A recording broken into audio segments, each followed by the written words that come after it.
Hello, I'm CK. Thanks for checking out that performance video. That piece was written for my review of GGD's latest library called the Downbeat that you can check out right here. And enough of you asked in the comment section about the post-processing that I did along with the library itself.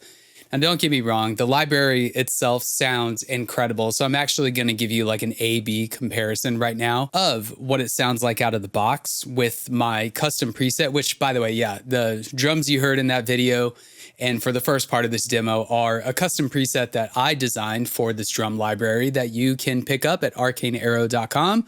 Totally for free. I hope you enjoy them. But I figured it'd be fun also to change it to another preset, one of the pre-established presets that come with the library. And then we can listen to what that sounds like as well, which I actually haven't done yet. So I'm pretty excited to do that. And then I'm going to give you a full transparent view of all of the post-processing that I applied to the drum sounds before it went into my mixing template with those guitars and bass, and then over to my mastering template. We'll get into those templates and what I do for other instruments in a different video. This is just going to be for drums. So let's dive in. We'll check it out and see what everything really sounds like. Here we go. If we took a look at the kind of my mixing board real fast, you could see that I have like a lot of auxiliary channels. I'll go over that in a quick second, but just so you understand what's going on, this channel right here, aux1, is my completely dry channel. It doesn't have any effects on it. And then where that aux channel is routed to, it has effects on it, but they are all disabled at the moment. So that way we're truly just hearing the sound directly out of One Kit Wonder, the Downbeat. And so this is my custom preset, completely dry out of the plugin, no effects. Let's actually move this down so we can look at this. So here it is with the rim click section.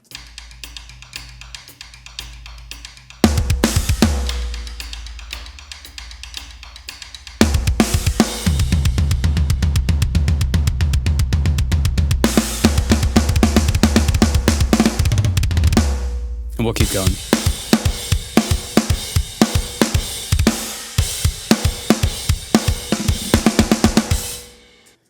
So that sounds pretty awesome. Let's see, let's go here. This is where the side snare is being used.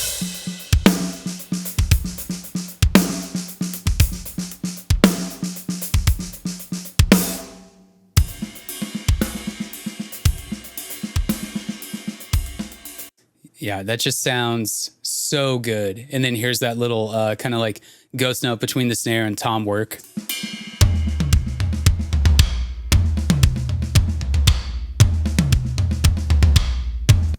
And those rim clicks are so good. I just got to add that if you were to compare this library to something like, I'll say, Death and Darkness from Superior Drummer 3, the rim clicks that come with the Superior Drummer 3 library are also very good, but I noticed that there is a lot of tom resonance whenever you do the rim clicks. I actually prefer these rim clicks quite a bit more because you could tell that it was captured truly at the tom. It's not just like any rim click, but there's not just this kind of like over boom boom of the tom playing with the rim click. Now, of course, that's going to be entirely up to you and whatever project you're working on, if that's the sound that you're looking to use. But I would say personally for me, out of the box, I actually prefer the rim clicks that come with this library quite a bit more.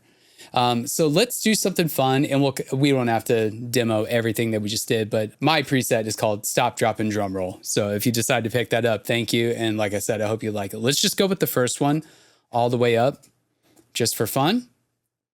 And let's at least see how much quieter the rim clicks are with this preset, because if we took a look at the mapping and that's too far. Oh, okay. I want to check something real quick because I kind of feel like I'm the only one who uses these extra volume faders for, in particular, articulations that the library has to offer. Let's just pick something pitched up. Let's just check that real quick. No. Interesting. Huh. Just so you guys know, if you design your own preset within any drum library, especially if it has these extra volume knobs, you can really make a much more dynamic sounding drum kit if you come in and actually now play with the individual articulation. So you're not just raising volume of the entire tom. You can raise up the volume of the click. You can decrease the volume of the click, whatever you want it to do. But anyway, so that's interesting. Well, let's go back to all the way up, apply that preset, and let's take a quick peek what that sounds like.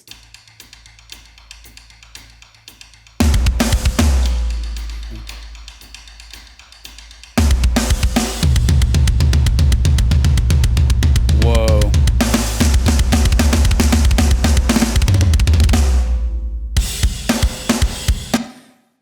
I got to go look at the mixer real quick because the tom in my, oh, well, that makes sense. Everything up. Okay. So yeah, this is the default kit. It sounds really good. And I remember this was the only preset that actually came with the beta version that I had tested. And I had learned that with everything cranked up, my toms were actually distorting.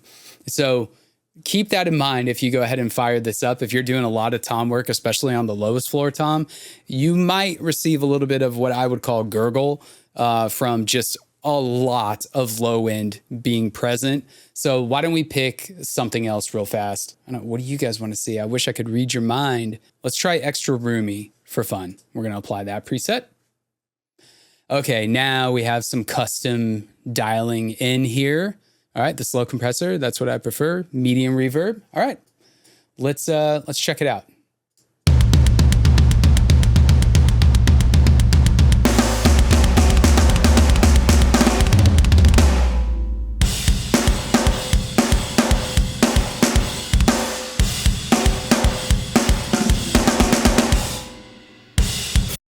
See if they did anything to the side snare. Ooh.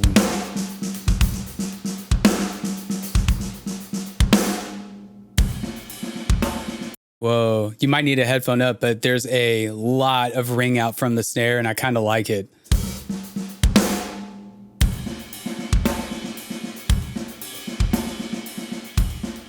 And then let's see what happens when we just crush at the end.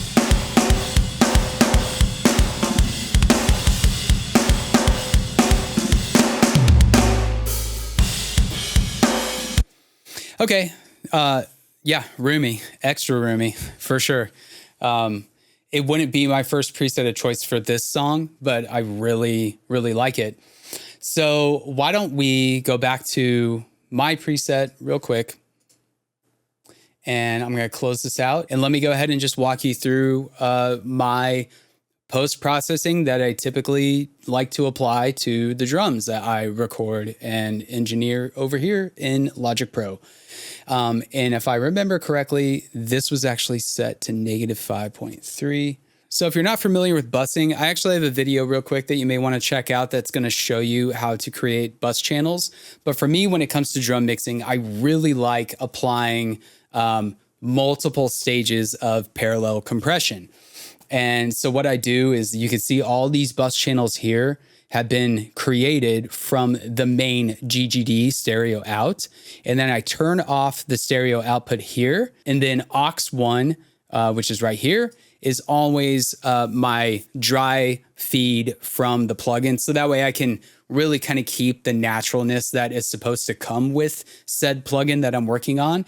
And then the rest of these aux channels here, I go ahead and just one at a time, solo it out and choose a plugin that is interesting to me. And this is where it's really just, it's kind of fun. Why don't we do the last section as our little preview demo?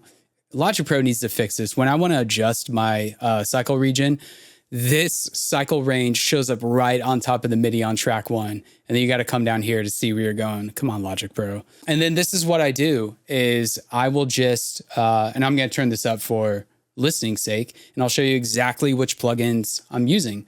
So it's going to be the API channel strip.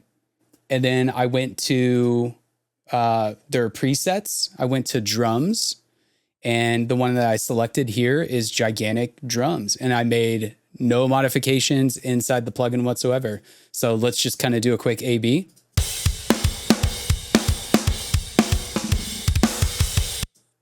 Off and now on.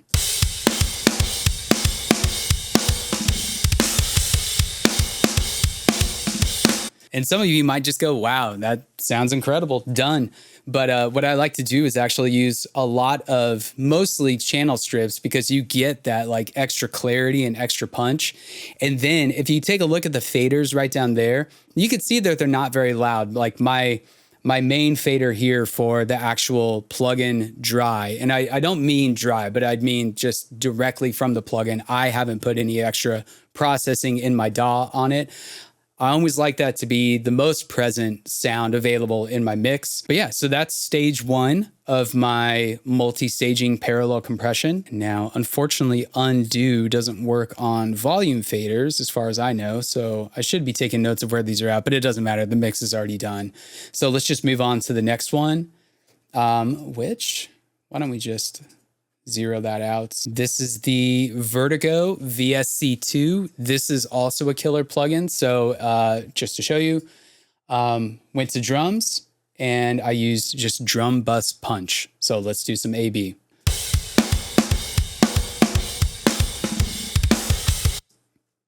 And now on.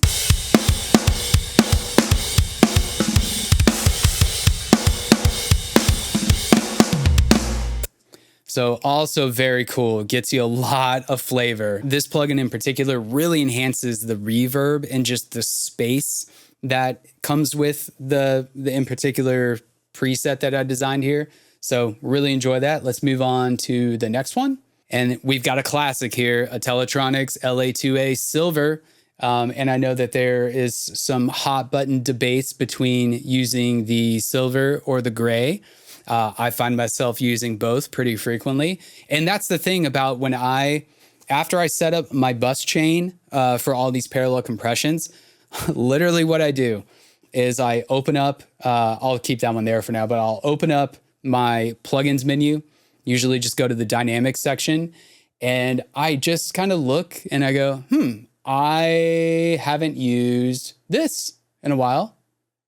And then I will just kind of toggle through some presets and see if anything fits. You do find yourself a lot of the time going, nah, nothing worked. And then you just move on to the next plugin of choice. But there's no scientific formula to my drums. Don't know if it's a good thing or a bad thing, but every single drum mix I do is totally different from the next. I never use the exact same chain of effects for my mix. And for me, that just kind of keeps things fresh. It keeps it fun. Then, of course, if you find yourself kind of in a redundant clicking mode where you find yourself just only gravitating towards other plugins, it kind of forces you to try other plugins and see what sounds you can get with that. And then remember, the whole goal at the end of this, after the plugins are chosen, then I'm going to one at a time listen to all these aux channels here and start just at the left and move to the right one at a time and just fading it in.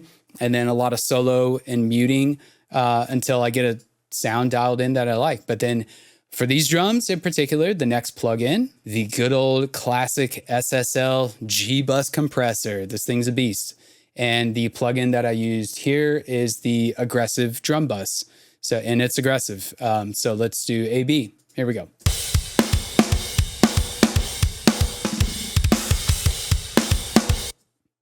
And then on.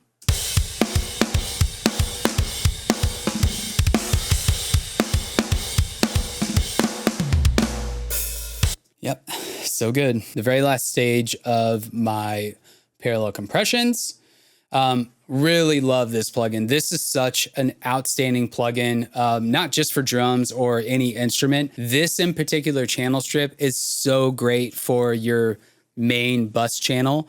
So as you can see here, I've actually routed all of these aux channels over to this guy, which if you're not familiar how to do that, all you do is select a group of channels that you want to move to one stereo output.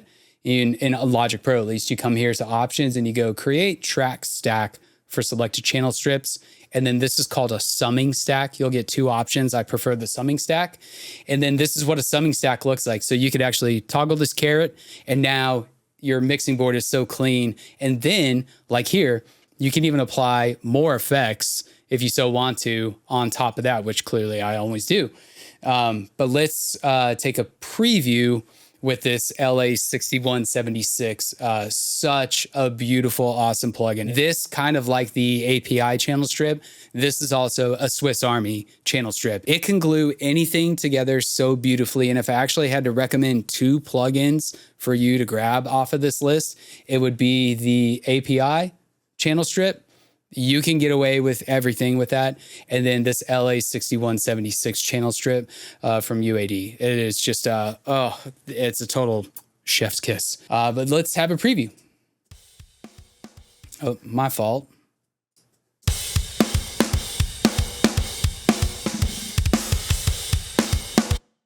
And then activate it.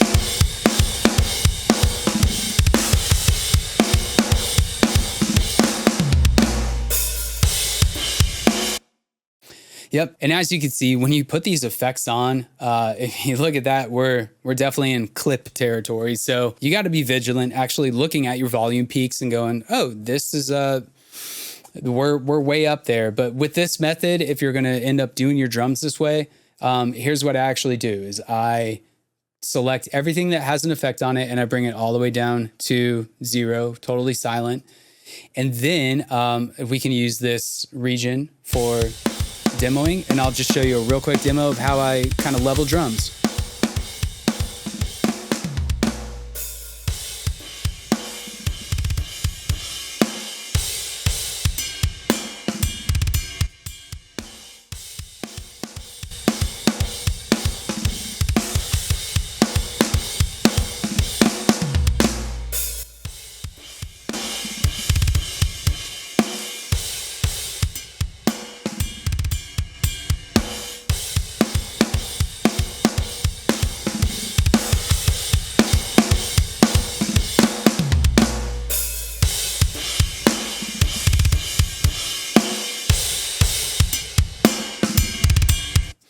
Are you guys hearing that bell cut out there?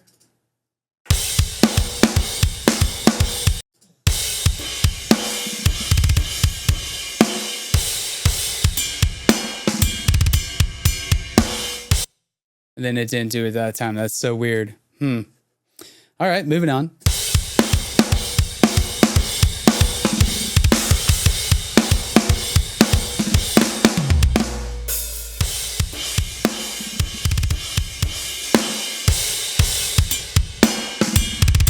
And there it goes again. What is going on? I don't know. That's strange. So let me actually show you a quick suggested way to fix that.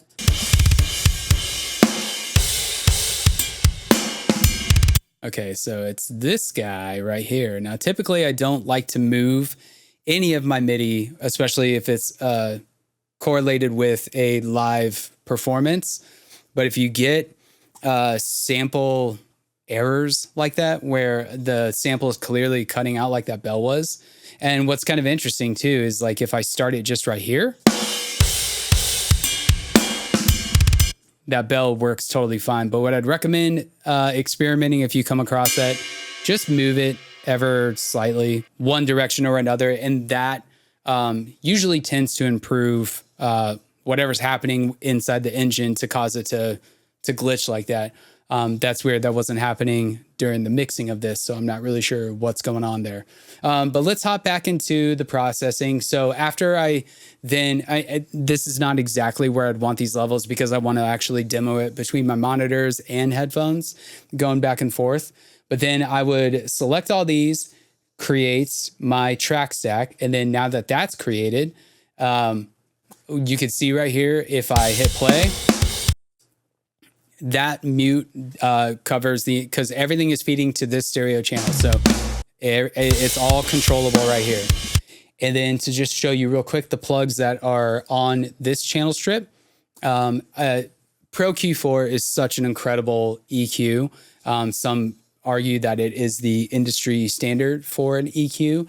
And I'm a preset guy. So I've actually found that drum bus impact works the best for a lot of my mixes. So I typically do that, and then I don't do any other modifications. This isn't in particular mastering EQ, but I find it works really well because it's using mid and side expansion. And this just is going to help the drums become a little bit more wide. So I guess we're not doing any AV, but I can show you the differences real quick. So Pro Q4.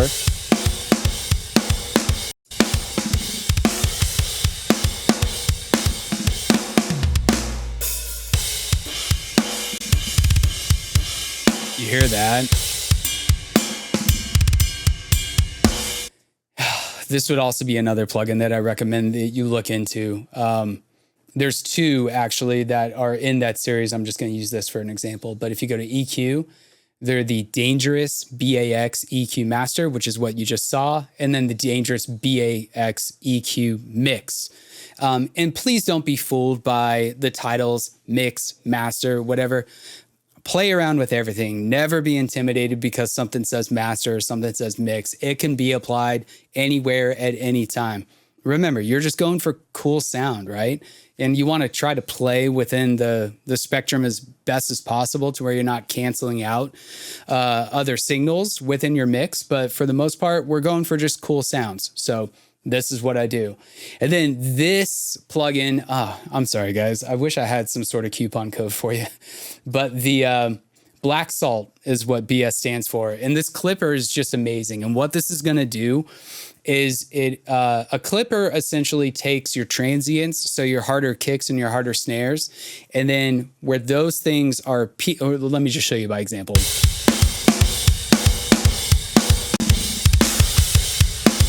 All right, so if you take a look at the level meter right here, I'm gonna hit play again real quick.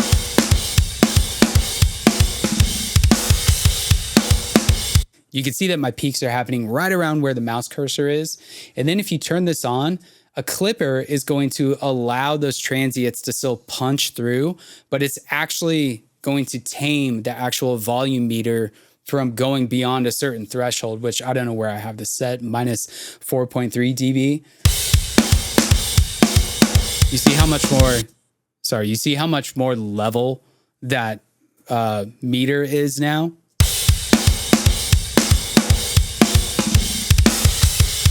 Because when you're getting your mix together, if you have a transient that is just popping off, any sort of effects that you're going to apply to your main mixing chain, meaning like kind of like the final stage before you're going to eventually bounce out for your mastering session, those transients are absolutely going to affect so much how your mastering session is going to happen, meaning that that snare is such a prominent thing because it's actually taking up so much extra space in that headroom that you want to have available for being able to boost that signal with a limiter. And if that transient is not being tamed down, by the time you get to your mastering session and you start bringing everything up, your transients, meaning your snare or any sort of punchy element of your mix, is just going to get squashed and you're not going to hear the clarity. And so if you're wondering, why is my snare disappearing when I'm mastering? It's because it's too loud in the mix. Now, loud is maybe not the right word. Systematically, it's leveled too high. It'll still be loud, and that's the point of a clipper, is because it's going to tame the transient from breaking a certain threshold in decibels, but it's still going to retain the volume. Clippers are magic from the dark arts, and I certainly suggest if you're mixing drums, you need to find yourself a good clipper. And as far as every clipper that I've played around with, the Black Salt one is absolutely the best one. And then for the last stage of my main stereo out, meaning I would now bounce these drums and put them into my mixing template. Love this plugin so much. So Shadow Hills has a mastering compressor that was kind of like the first gen to this one. And this one's the Shadow Hills Class A mastering compressor. It's just as good. And in fact, I think it actually dials in and makes sound just a little better even than the first version from this. And I could show you real quick what the first version looks like, so that way you don't get confused if you decide you want to grab one.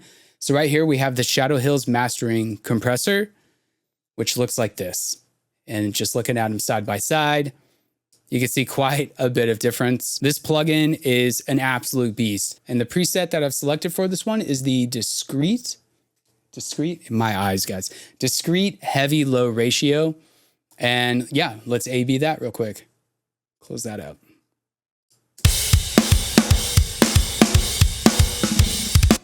And already the drums just sound so good.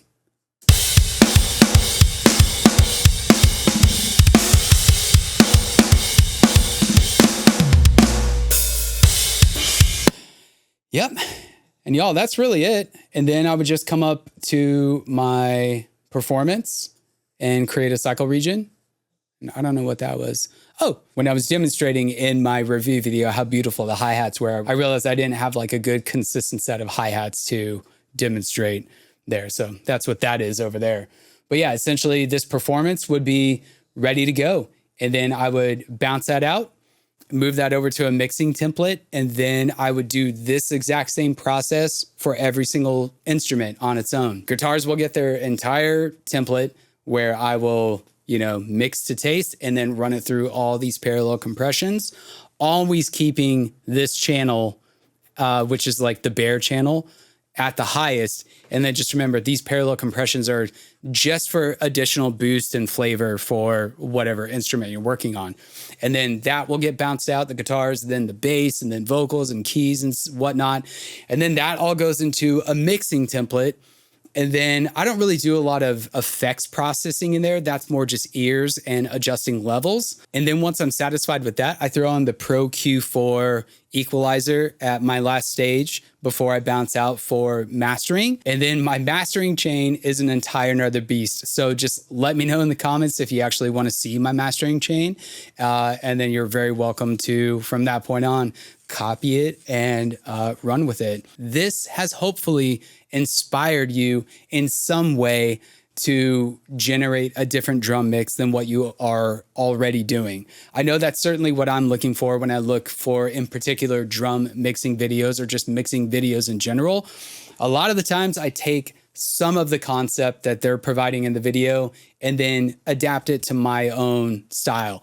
This is exactly why I'm doing this, is so you can copy and paste it if you want to, or you could take the concept of it and make it your own. And then that way it's special to you and you have your own custom sounds that you now get to use with your mixes and anything else that you're going to produce. Well, I really hope this video was insightful, entertaining, and it gave you some inspiration to dive into your mixes and, you know, maybe spice it up with a few extra bus channels if you're not already doing so. For those of you that were asking to see, this is the process. I hope you're happy.